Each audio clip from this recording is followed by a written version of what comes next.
हमारी उम्र लगातार बढ़ती जा रही है और बढ़ती उम्र के साथ साथ कई सपने हमारे मन में ही दफन हो जाते हैं। सच्ची कहानी पर आधारित आज की ये फिल्म आपके मन में कई सपनों को फिर से जगा देगी। ये फिल्म इस बात का उदाहरण है कि सपनों को पूरा करने में उम्र बाधा नहीं बनती। तो आइए जानते हैं प्रवीण तांबे नाम के क्रिकेटर की कहानी जिसने अपना सपना पूरा किया। क्रिकेट देखने वाला हर कोई राहुल द्रविड़ को तो जानता ही है। वही फंक्शन में बोल रहे थे कि आप उम्मीद कर रहे होंगे कि मैं आज आपको सचिन तेंदुलकर, सौरव गांगुली या नीलकमल की कहानी सुनाऊंगा, लेकिन आज मैं आपको एक ऐसे क्रिकेटर की कहानी बताऊंगा जिसकी कहानी सभी की नजरों से छुपी रही। ये बात कुछ साल पहले की है। एक आदमी महिला की तरह तैयार हो रहा है और वो कहता है, मैंने आपकी तरह पूछा कौन प्रवीण तांबे, लेकिन सोच समझ कर करना चाहिए ये सवाल कि कौन हो तुम और क्या हो तुम, क्योंकि इंसान अपनी जिद पर उतर आए ना तो वो आपको ही नहीं पूरी दुनिया को बता देता है कि वो कौन है। अब घटना मुख्य कहानी पर आती है। ये आदमी प्रवीण तांबे है तो हम उसे कहानी में प्रवीण कहकर बुलाएंगे। प्रवीण का आम लोगों की तरह सादा जीवन है। एक कंस्ट्रक्शन फर्म में नौकरी करता है। प्रवीण का बहुत छोटा सा परिवार है। प्रवीण की पत्नी वैशाली, एक बेटा और एक बेटी। उनकी आर्थिक स्थिति ना तो बहुत अच्छी है और ना ही बहुत खराब। अब अगले दिन प्रवीण अपने ऑफिस थोड़ा लेट पहुंचता है तो उसका बॉस पूछता है, कहाँ थे इतनी देर से और फोन क्यों नहीं उठा रहे। प्रवीण कहता है, सॉरी सर, बाइक चला रहा था इसलिए फोन नहीं उठाया। फिर प्रवीण अपने बॉस से अगले दिन की छुट्टी मांगता है तो उसका बॉस छुट्टी का कारण पूछता है तो प्रवीण कोई जवाब नहीं देता। फिर उसका बॉस कहता है, कौन से ग्राउंड में मैच है तुम्हारा। यानी उसके बॉस को समझ आ गया था कि प्रवीण ने छुट्टी क्यों मांगी है। प्रवीण कहता है, पुलिस ग्राउंड में कल रणजी का सिलेक्शन है। ये रणजी ट्रॉफी इंडिया में बहुत इंपॉर्टेंट क्रिकेट टूर्नामेंट होता है। ये सुनकर प्रवीण का बॉस कहता है, कल 15 साल के बच्चे वहाँ टेस्ट देंगे और तुम अपनी उम्र देखो, 40 साल के हो गए हो। प्रवीण अपने बॉस से कहता है, सर मैं उम्र में विश्वास नहीं करता, आप मेरा खेल देखिए, मेरी फिटनेस देखिए। फिर उसके बॉस उससे कहते हैं, उम्र कोई भूत नहीं जिस पर तुम विश्वास नहीं करोगे, ये एक हकीकत है, तुम्हें इसे स्वीकार करना होगा। प्रवीण अपने सर से कहता है, सर मैं हकीकत को मान लूंगा लेकिन मैं एक बार रणजी ट्रॉफी खेलना चाहता हूँ। फिर अगले दिन प्रवीण ऑफिस के बाद प्रैक्टिस ग्राउंड में पहुंचता है। प्रवीण एक के बाद एक गेंद डालता रहा और वहाँ के सभी कोच उसकी गेंदबाजी से काफी खुश हुए। कोच आपस में कहते हैं कि पिछले 10 साल से हमने हर बार प्रवीण का नाम आगे भेजा, लेकिन प्रवीण की उम्र ज्यादा होने की वजह से कमेटी ने उसका सिलेक्शन नहीं किया। कोच भी प्रवीण को लेकर बहुत उम्मीद में थे। प्रैक्टिस खत्म होने के बाद प्रवीण घर वापस जाता है, लेकिन वैशाली समझ गई थी कि प्रवीण आज खेलने गया था, इसीलिए वो प्रवीण को खूब डांटती है क्योंकि वैशाली को बहुत सालों से यही सब देखने को मिल रहा है। इसी बात को लेकर उन दोनों के बीच छोटी सी नोकझोंक हो जाती है। फिर अगली सुबह प्रवीण उठता है और अखबार देखता है क्योंकि आज रणजी ट्रॉफी के लिए चुने गए लोगों के अखबार में नाम आएंगे और हमेशा की तरह इस बार भी प्रवीण का नाम नहीं आया। ये देखकर प्रवीण बहुत उदास हो जाता है तो वैशाली उसे बहुत तसल्ली देती है। उसके बाद खाने की टेबल पर वैशाली प्रवीण को बोलती है कि नौकरी के लिए क्रिकेट खेलो तो कोई बात नहीं, लेकिन रणजी का भूत अपने दिमाग से निकाल दो। ये सुनकर प्रवीण टेबल से उठ जाता है और वो अपनी पत्नी को कहता है, पता है तुम्हारे में और सेलेक्टर्स में एक चीज सेम है, तुम दोनों मेरी गेम की वैल्यू नहीं करते। फिर प्रवीण को बहुत ज्यादा गुस्सा आता है और वो गुस्से में अपनी क्रिकेट किट को लेकर नीचे चला जाता है। वैशाली उसके पीछे पीछे जाती है और प्रवीण को रोकने की बहुत कोशिश करती है, लेकिन इस बार प्रवीण बेहद नाराज होता है और वो अपनी क्रिकेट किट को फेंकने के लिए बाइक पर बैठकर निकल जाता है। बाइक चलाते हुए उसे बहुत सारी पुरानी यादें उसके मन में उभर आती है। उसके बाद सीन चेंज होता है और हम कहानी पीछे जाती है। प्रवीण ने पहली बार कब सपना देखा था कि वो रणजी ट्रॉफी खेलेगा। साल 1984 मुंबई के वानखेड़ा स्टेडियम में खेल खेला जा रहा था। प्रवीण अपने बड़े भाई के साथ वहां खेल देखने आया था। वो पुलिस से झूठ बोलकर स्टेडियम के अंदर घुसने की कोशिश कर रहे थे, लेकिन पुलिस ने उन्हें बाहर से ही भगा दिया। प्रवीण ने तुरंत पुलिस वाले से कहा, जिस दिन मैं इस मैदान में रणजी ट्रॉफी खेलने आऊंगा ना उस दिन आप सलाम करेंगे। ये सुनने के बाद पुलिस ने उसे लाठियों से पीटकर वहां से भगा दिया। बचपन से ही प्रवीण को क्रिकेट बहुत पसंद था और उसका पूरा ध्यान क्रिकेट में था। वो सारा दिन क्रिकेट खेलता था और इसी तरह कई साल बीत गए। प्रवीण अब बड़ा हो गया है लेकिन क्रिकेट की लत जरा सी भी कम नहीं हुई। वो अब भी दिन भर वहीं क्रिकेट खेलता रहता है। इसी बीच प्रवीण की छोटी बहन की शादी हो गई और प्रवीण पहले की तरह बगल वाली गली में क्रिकेट खेल रहा है। प्रवीण की माँ उसको दिन भर डांटती रहती है क्योंकि उसने कोई नौकरी या दूसरा काम नहीं किया। दूसरी ओर प्रवीण का बड़ा भाई अकेले काम करके पूरे परिवार को चलाता था, लेकिन प्रवीण के बड़े भाई उससे बहुत सपोर्ट करते थे। उसने क्रिकेट को लेकर प्रवीण को हमेशा प्रोत्साहित किया, यहाँ तक कि प्रवीण का सारा खर्चा भी उसका बड़ा भाई ही उठाता था। और अब मिलिए रजत से। ये उस समय के एक अच्छे अखबार के सीनियर स्पोर्ट चैनल के लिस्टर थे। यही पत्रकार मूल रूप से हमें पूरी कहानी बता रहे हैं। आज प्रवीण का एक फार्मा कंपनी में इंटरव्यू था तो उसकी माँ सुबह से ही बहुत खुश थी, लेकिन बेचारा प्रवीण इस नौकरी को लेकर जरा सा भी खुश नहीं था। उसे क्रिकेट से जुड़ा कोई भी काम पसंद है लेकिन ये नौकरी नहीं। फिर प्रवीण ने अपने माता पिता को अलविदा कहा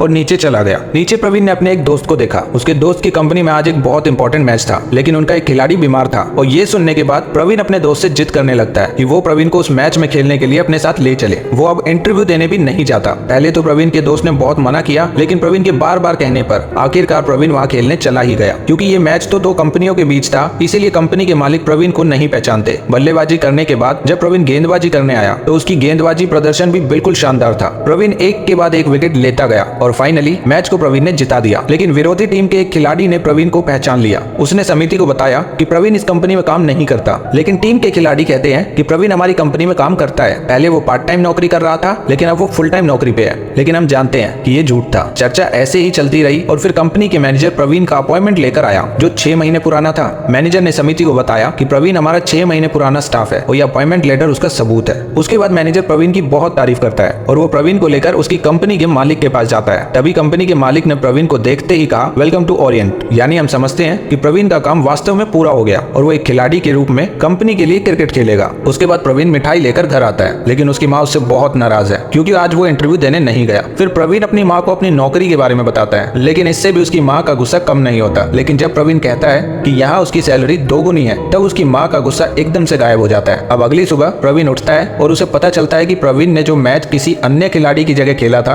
उसने पत्रकार रजत को सब कुछ बता दिया और उसने इस बारे में अखबार में लिख दिया था। तभी देखा जाता है कि प्रवीण उस कंपनी में काम कर रहा था। इसके अलावा ज्यादातर समय कंपनी के लिए क्रिकेट खेलता था। उस कंपनी के बॉस प्रवीण को बहुत पसंद करते हैं। इसी तरह प्रवीण की जिंदगी अच्छी चल रही थी। फिर एक दिन प्रवीण की माँ उसके लिए एक तस्वीर लाती है। वो प्रवीण की शादी करवाना चाहती है, लेकिन प्रवीण अभी शादी के लिए राजी नहीं होता। तब उसकी माँ ने उसे बहुत डांटा और कहा कि शाम को तुम्हें लड़की वालों के घर जाना है। फिर जब प्रवीण ने पहली बार वैशाली को देखा तो उसके मन से शादी ना करने का भूत तुरंत गायब हो गया। प्रवीण को वैशाली पहली नजर में पसंद आ गई थी और वैशाली को भी प्रवीण काफी पसंद आया और फिर उनकी शादी हो जाती है। दरअसल आज एक शादी नहीं थी, आज 2 शादियां थी, प्रवीण और उसके बड़े भाई की। उन दोनों की शादी एक ही दिन थी। शादी हो गई। प्रवीण का घर बहुत छोटा था, केवल एक कमरा था। प्रवीण अपने बड़े भाई को वो कमरा दे देता है और वैशाली के साथ छत पर बने टूटे हुए कमरे में जाता है। टूटे फूटे घर में रहते हुए भी वैशाली और प्रवीण के बीच प्यार में कोई कमी नहीं थी। उस टूटे हुए घर में उन्हें खुशियां मिली। कुछ दिनों के बाद प्रवीण के घर में एक बच्चा आता है। प्रवीण कंपनी के लिए खेलना जारी रखता है। फिर कंपनी के मालिक ने टीम की प्रैक्टिस के लिए एक बहुत ही दयालु कोच को बुलाया। फिर वो नए कोच प्रवीण के खेल की बहुत तारीफ करते हैं, लेकिन वो प्रवीण से अपने खेलने का तरीका बदलने के लिए कहते हैं। प्रवीण मीडियम बेसबॉल खेलता है, लेकिन उसके कोच उसको कहते हैं कि आज से तुम स्पिन बॉल करोगे। ऐसा करने से प्रवीण का करियर बेहतर हो जाएगा। जैसा कि कोच ने सुझाव दिया, प्रवीण ने स्पिन बॉल करने की प्रैक्टिस शुरू कर दी, लेकिन पता नहीं प्रवीण दिल से ऐसा क्यों नहीं कर रहा था। कोच ये समझ जाता है, इसलिए वो प्रवीण को नजरअंदाज कर देता है। घर वापस आकर प्रवीण अपने भाई से इस बारे में बात करता है, क्योंकि उसे लगता है कि वो मीडियम बेसबॉल खेलकर ही अच्छा प्रदर्शन कर रहा है। अब अगले दिन उनका टूर्नामेंट फाइनल शुरू होता है। खेल 3 दिन का था। प्रवीण की टीम अच्छी बल्लेबाजी कर रही थी। उन्होंने 250 रन बनाए। वो मैच उनके कोच के बताए अनुसार ही खेला जा रहा था। प्रवीण की टीम ने 250 रनों का लक्ष्य रखा। कोच ड्रेसिंग रूम में सभी को सलाह दे रहे थे। कोच ने प्रवीण से कहा, तुम्हें आज स्पिन बॉल जरूर आजमानी चाहिए, क्योंकि आज स्पिनर के लिए एकदम सही दिन है। खेल फिर से शुरू होता है, लेकिन प्रवीण ने अपने कोच की बात नहीं मानी और उसने अपनी मर्जी से स्पिन बॉल ना करा के मीडियम बेसबॉल डालनी शुरू कर दी। ये देखकर उसके कोच बहुत नाराज हुए। प्रवीण को एक विकेट भी मिली, लेकिन उसके बाद विरोधी टीम के खिलाड़ी वीना ने चौके छक्कों की लाइन लगा दी और इस प्रकार खेल खत्म होने को आया। विरोधी टीम के 9 विकेट गिर चुके थे, वहीं विरोधी टीम का 1 विकेट बचा हुआ था और इसी बीच आखिरी ओवर आ गया और वो ओवर था प्रवीण का। कोच को उम्मीद थी कि प्रवीण इस बार स्पिन बॉल डालेगा, लेकिन नहीं। प्रवीण ने अपनी मर्जी से मीडियम गति से गेंदबाजी करता है और विरोधी टीम को खेलने का मौका देता है और विरोधी टीम का खिलाड़ी प्रवीण की गेंद को पूरी तरह से सीमा से बाहर भेजता है और परिणाम वही होता है। प्रवीण की टीम एक बार फिर से हार जाती है। खेल के उपलक्ष्य में रात को एक पार्टी होती है। वहाँ पत्रकार रजत समेत सभी लोग मौजूद होते हैं। पार्टी में प्रवीण की मुलाकात रजत से होती है, लेकिन रजत बहुत तरीकों से प्रवीण का अपमान करता है। प्रवीण को समझ नहीं आता कि रजत उसके साथ ऐसा क्यों कर रहा है। प्रवीण को बहुत दुख होता है। अगले दिन प्रवीण की प्रैक्टिस फिर से शुरू हो जाती है। फिर प्रवीण के कोच उसे बुलाते हैं और एक बल्लेबाज के सामने उसे गेंदबाजी करने के लिए कहते हैं। इसके बाद प्रवीण ने कोच से पूछा, क्या वो गेंद स्पिन कराए? कोच कहते हैं, नहीं, मीडियम बेसबॉल ही करो, क्योंकि उसी में तुम्हें मजा आता है। प्रवीण ने गेंद फेंकी और बल्लेबाज ने तेजी से चौका छक्का जड़ दिया। इसी वजह से बल्लेबाज कुछ हद तक खुश हुआ और ये देखकर कोच ने उस बल्लेबाज से कहा, क्या तुम इस गेंदबाज को चौके छक्के मारकर खुश हो? खुशी तो तब होगी जब तुम रणजी लेवल के गेंदबाज को ऐसे हराओगे। ये सुनकर प्रवीण को बहुत बुरा लगता है और वो बहुत अपमानित महसूस करते हुए वहां से चला जाता है। फिर बाद में प्रवीण कोच से अकेले में पूछता है, क्या आपको मेरी गेंदबाजी पसंद नहीं? आप मुझसे स्पिन बॉल क्यों करवाना चाहते हैं? मैं मीडियम गति से गेंदबाजी में बहुत अच्छा हूँ। फिर कोच उससे कहता है कि तुम्हें कोच की कोई जरूरत नहीं। फिर प्रवीण की कुछ और बातें सुनने के बाद कोच वहां से चले जाते हैं। प्रवीण को भी बहुत गुस्सा आता है और वो गुस्से में अपनी बाइक लेकर अकेडमी से बाहर निकल जाता है, लेकिन फिर रास्ते में उसका एक्सीडेंट हो जाता है। उस एक्सीडेंट के बाद प्रवीण हॉस्पिटल में भर्ती हो जाता है। हॉस्पिटल में उसके कोच उससे मिलने आते हैं। वो प्रवीण को नींद में देखकर हॉस्पिटल से चले जाते हैं। अगले दिन प्रवीण फिर से क्रिकेट का दीवाना हो जाता है। वो हॉस्पिटल से निकलकर अपने घर पहुंचता है और उसने चुपके से अपने पैरों की पट्टी काट दी। प्रवीण सीधा अपने ऑफिस जाता है, लेकिन वो देखता है कि ऑफिस का सारा सामान इधर उधर हो रहा है। प्रवीण को कुछ समझ नहीं आता। फिर उसने अपने ऑफिस के चपरासी से पूछा, सर क्या आप कुछ जानते हैं? वो बताता है कि अब हमारा क्रिकेट विभाग बंद कर दिया गया है, कंपनी में फिर कभी क्रिकेट नहीं खेला जाएगा। ये सुनकर प्रवीण के सर पर आसमान टूट पड़ा, क्योंकि अब उसकी नौकरी चली गई थी। बेचारा प्रवीण बहुत निराश होता है। उसके सारे दोस्त और भाई भी उसे बहुत सांत्वना देते हैं। प्रवीण की अच्छी खासी चल रही जिंदगी अचानक से खतरे में आ गई। अब अगले दिन से प्रवीण ने बाकी 5 लोगों की तरह नौकरी तलाश करना शुरू कर दी। लेकिन इंटरव्यू के आखिरी वक्त में प्रवीण को लगता है कि वो झूठ बोलकर नौकरी ले रहा है। इसीलिए वो कंपनी के मालिक से कहता है कि अभी मेरे पैर में चोट लगी है और मुझे ठीक होने में थोड़ा वक्त लगेगा। सच बोलने की वजह से अब प्रवीण को वो नौकरी नहीं मिलेगी। फिर बाहर जाकर प्रवीण का दोस्त उससे कहता है, मुझे नहीं पता तुम्हें महान कहूं या पागल।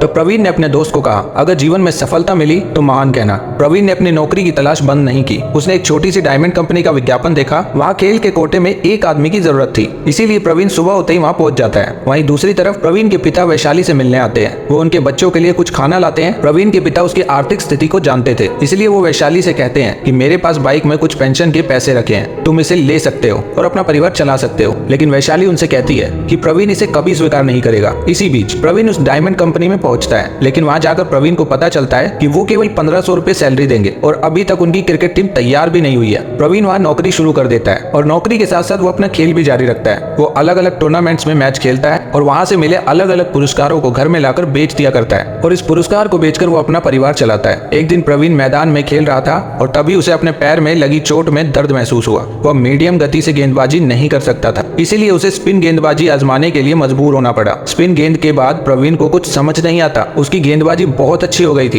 इसके बाद बल्लेबाज भी उसकी स्पिन गेंदबाज के सामने बिल्कुल भी खेल नहीं पा रहे थे। लग रहा था कि प्रवीण को इतने समय बाद अपने असली टैलेंट के बारे में पता चल गया था। प्रवीण की शानदार गेंदबाजी की वजह से वो मैच जीत जाते हैं। यहाँ पत्रकार प्रवीण का प्रदर्शन देखकर हैरान रह गया। प्रवीण और उसकी टीम मैच जीतने की खुशी मनाती रही और वो दोनों पत्रकार रजत को आज प्रवीण का प्रदर्शन के बारे में बताते रहे। रजत को देखकर ऐसा लग रहा था जैसे वो अंदर से बिल्कुल भी खुश नहीं है। इसी बीच प्रवीण बारिश में भीगते हुए अपने कोच के घर पहुंचता है। वो अपने कोच से माफी मांगने आता है, क्योंकि उसने अब तक कोच को गलत समझा था। कोच प्रवीण को देखकर बहुत खुश होता है। अब वो दोनों उस दिन दोपहर का खाना एक साथ खाते हैं। खाने के बाद प्रवीण ने कोच से स्पिन गेंद सिखाने को बोला, क्योंकि प्रवीण रणजी ट्रॉफी खेलना चाहता है। ये सुनने के बाद कोच उससे कहते हैं, अब तुम 34 साल के हो चुके हो, अब तुम्हें अपने बच्चों और पत्नी की जिम्मेदारी लेनी चाहिए। इस उम्र में तुम्हें ऐसे सपने नहीं देखने चाहिए। लेकिन प्रवीण रणजी के लिए बहुत पैशनेट है और वो उसके लिए कुछ भी करने को तैयार है। इसीलिए कोच को प्रवीण को स्पिन गेंदबाजी सिखाने के लिए मजबूर होना पड़ा और प्रवीण ने अपनी पुरानी नौकरी छोड़ दी। प्रवीण रात को नाइट क्लब में नौकरी और दिन में अपनी प्रैक्टिस जारी रखता है। एक इंसान को जितना प्रयास करना पड़ता है उतना ही प्रवीण ने एक अच्छा खिलाड़ी बनने का प्रयास किया। एक तरफ प्रवीण नाइट क्लब में काम करके अपने परिवार का भरण पोषण करने की कोशिश कर रहा था, वहीं दूसरी तरफ कोच की सलाह अनुसार वो दिन ब दिन अपने सपनों का पीछा कर रहा था। जैसे जैसे समय बीतता गया प्रवीण की कोशिशें बढ़ती गई। जिस नाइट क्लब में प्रवीण काम करता था उसी नाइट क्लब में रजत और उसके दोस्त एक रात वहाँ ड्रिंक करने आए। रजत को अचानक वहाँ प्रवीण दिखता है। प्रवीण को देखते ही उसने उसे वेटर कहा। रजत तरह तरह से प्रवीण का मजाक उड़ाने लगता है। रजत ने प्रवीण का अपमान करने की हर संभव कोशिश की, लेकिन उसने सब कुछ चुपचाप सह लिया, क्योंकि वो वहाँ अपने परिवार के लिए काम कर रहा था। लेकिन अंदर ही अंदर उसे बहुत गुस्सा आ रहा था। प्रवीण को पास बुलाकर रजत ने उसका और ज्यादा अपमान किया। उनके जाने के बाद प्रवीण खुद पर काबू नहीं रख पाता और वो फूट फूट कर रोने लगता है। फिर अगले दिन प्रवीण को एक फोन आया। ये उस बॉस का फोन था जहाँ प्रवीण काम करता है। प्रवीण वहाँ जाता है और उसे वहाँ नौकरी मिल जाती है, यानी अब जहाँ प्रवीण काम कर रहा है। लेकिन प्रवीण ने अभी भी अपना खेल बंद नहीं किया। इस साल भी वो रणजी ट्रॉफी सिलेक्शन के लिए गया था। सेलेक्टर्स इस बार भी उसके प्रदर्शन से काफी प्रभावित होते हैं। वो आपस में प्रवीण के खेल के बारे में बातें करते हैं। वहाँ एक बड़े रणजी ट्रॉफी सेलेक्टर्स के साथ रजत भी था। रजत को छोड़कर वहाँ सभी चाहते थे कि प्रवीण इस बार रणजी ट्रॉफी खेले। इसी दौरान प्रवीण अपने मालिकों के साथ कार से घर लौट रहा था। तभी प्रवीण के मालिकों ने उसे बताया कि हमारी टीम के एक कोच चले गए हैं, हमें लगता है कि अब आपको हमारी टीम की कमान संभालनी चाहिए। यानी वो अपनी टीम के कोच के तौर पर प्रवीण को चाहते थे। ये बात सुनने के बाद प्रवीण पूरी तरह से टूट गया, लेकिन वो वास्तव में खेलना चाहता है, कोच नहीं बनना चाहता। जैसे जैसे दिन बीतते जा रहे हैं वो बूढ़ा होता जा रहा है। ऐसा लगता है कि दुनिया की हकीकत ने प्रवीण के सपनों को पीछे खींच लिया है। धीरे धीरे उसे लगने लगा जैसे अब उसके पास ज्यादा समय नहीं बचा है। उसकी पत्नी उसे बताती है कि प्रवीण, सारे सपने पूरे नहीं होते, कुछ सपने अधूरे रह जाते हैं। फिर सीन बदल जाता है और प्रवीण के बॉस को एक फोन आता है। उस टाइम पर प्रवीण काम कर रहा होता है। फिर उसके बॉस प्रवीण के पास भाग कर जाते हैं। वो खुशी खुशी प्रवीण को पानी से भिगोकर ऑफिस ले जाते हैं। राहुल द्रविड़ वहाँ वीडियो कॉल पर उनका इंतजार कर रहा था। प्रवीण उससे हाय हेलो करता है, लेकिन फिर भी प्रवीण को ध्यान नहीं आया कि ये इंटरनेशनल खिलाड़ी राहुल द्रविड़ थे। जब प्रवीण ने ध्यान दिया तो उसे अपनी आंखों पर यकीन नहीं हुआ। खुशी के मारे प्रवीण की आवाज खामोश हो गई। राहुल द्रविड़ ने प्रवीण की उसके कई मैचों के लिए तारीफ की और प्रवीण को आईपीएल में राजस्थान रॉयल्स के लिए खेलने के लिए कहा। प्रवीण बहुत खुश हो जाता है क्योंकि आप जानते हैं कि आईपीएल इंडिया इस दुनिया भर में कितना पसंद किया जाता है। अब अगले दिन प्रवीण ने आईपीएल खेलने के लिए अपने घर से सभी लोगों से विदा ली। फिर आईपीएल शुरू होता है। पहला मैच राजस्थान रॉयल्स और कोलकाता नाइट राइडर्स के बीच था। प्रवीण का भाई भी आज वो खेल देखने आया था। उसके भाई को वहाँ वीआईपी टिकट दिया गया। जब गार्ड ने उसकी टिकट देखी तो उसने कहा कि वो प्रवीण साहब का भाई है, उसे वीआईपी सीट पर ले जाओ। ये देखकर प्रवीण की भाई की आंखों में खुशी चमक रही थी क्योंकि एक दिन बचपन में उन्हें स्टेडियम से बाहर निकाल दिया गया था। फिर खेल शुरू होता है। कोलकाता नाइट राइडर्स शुरुआत से ही विशेष रूप से खेल रही है। वो चौके छक्के मारते हैं। दर्शकों में हर कोई निराश था। 6 ओवर और 3 गेंदों पर कोलकाता का स्कोर था 58 रन। हर कोई चाहता था कि प्रवीण को गेंद दी जाए, लेकिन ऐसा नहीं हुआ। जो भी नया गेंदबाज आया, गौतम गंभीर उस पर एक के बाद एक छक्के मारते रहे। आज का खेल देखने के लिए रजत नाम के पत्रकार भी आए थे। हर कोई इस बात का इंतजार कर रहा है कि कब प्रवीण को गेंदबाजी करने का मौका मिलेगा। और अचानक कैप्टन प्रवीण को बुलाता है और प्रवीण को गेंदबाजी करने के लिए कहता है। सभी बहुत खुश हो जाते हैं। सबकी निगाहें प्रवीण पर थी। प्रवीण क्या करेगा? और प्रवीण की नजरें गेंद पर थी। चारों तरफ तनाव था। वैशाली की दिल की धड़कनें रुक गई थी और वो कमरे में चली गई थी। फिर प्रवीण ने पहली गेंद फेंकी और पहली ही गेंद थी विकेट। स्टेडियम दर्शकों से चीख पुकार से गूंज उठा और सभी ने राहत की सांस ली। अब प्रवीण ने दूसरी गेंद डाली और दूसरी गेंद पर भी एक विकेट। खुशी का स्तर अब कई गुना बढ़ गया है। चारों ओर तालियां बजने लगी। अब प्रवीण के पास हैट्रिक का मौका था। क्रिकेट को समझने वाले आप सभी लोग जानते होंगे कि हैट्रिक मारना कितने सम्मान की बात होती है। प्रवीण अगली गेंद फेंकने के लिए आगे आता है और फिर गेंदबाजी करता है और तुरंत एलबीडब्ल्यू लग जाता है। अंपायर ने अपनी उंगली उठाकर संकेत दिया कि वो आउट है। प्रवीण ने हैट्रिक बनाई और पूरा मैच, पूरा देश खुशी से झूम उठा और ये पूरी कहानी सच्ची थी। इसी बीच प्रवीण के कोच की आंखों से आंसू निकल पड़े। ये आंसू खुशी के हैं, ये सफलता के आंसू है। ये कहानी रजत ने इतने समय तक बताई थी। इस फिल्म की कहानी हमने रजत से सुनी थी क्योंकि रजत ने प्रवीण के बारे में एक किताब लिखी थी। प्रवीण ने इस आईपीएल में सबसे ज्यादा विकेट लिए थे। इसके बाद प्रवीण ने 3 साल तक आईपीएल खेला। अब प्रवीण एक बड़े भारतीय कोच है और ये थी एक सफल इंसान की जिंदगी की कहानी जिसमें उम्र के आगे हार नहीं मानी। अखबार, पत्रिका या टीवी खोलते हुए कई सफल लोग नजर आते हैं, लेकिन कितने लोग उनकी सफलता के पीछे की कहानी जानते हैं? सफलता कभी रातों रात नहीं मिलती। अगर आप जो चाहते हैं और उसे पाने का दृढ़ संकल्प रखते हैं तो सफलता एक न एक दिन आपके पास जरूर आएगी। आपको वीडियो कैसी लगी कमेंट करके जरूर बताइए।